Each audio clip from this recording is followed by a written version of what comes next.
Hello, and welcome to this MBL Seminars webinar on AML for law firms, Autumn 2025 update. As you may know, my name is Trevor Hellawell. I am a solicitor, though I've spent the bulk of my professional career on the training and consultancy circuit. And I've been talking for 40 years about various things, but I've been talking specifically about anti-money laundering systems and procedures since 2003.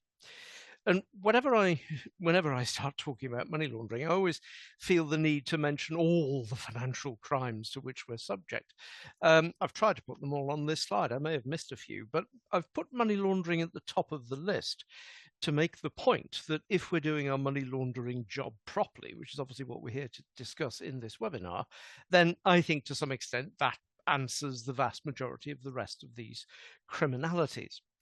But you've got mortgage fraud, which is the converse process. Money laundering is putting bad money into a good deal.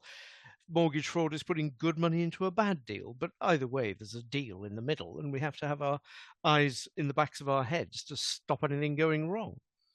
But there's the Panama Papers leaks of confidential information. There's the terrorism provisions, the recent introduction of proliferation financing, that we might be doing financing work for people who are importing or manufacturing components that could go into a weapon.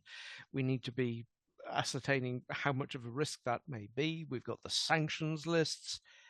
The Financial Action Task Force, FATF as it's rather comfortably known, publishes a list of uncooperative territories, any international transaction with which we have to view with inherent skepticism. We've got our own accounts rules to deal with. We've got the Bribery Act provisions, the tax evasion facilitation provisions in the Criminal Finances Act, and the recently introduced anti-fraud measures that are contained in the Economic Crime and Corporate Transparency Act of 2023. And of course, on top of all of that, we've got the daily scams to which we're subject. I mean, the mere fact that we've got an email address and a website makes us a target for those hackers who want to have a go at us.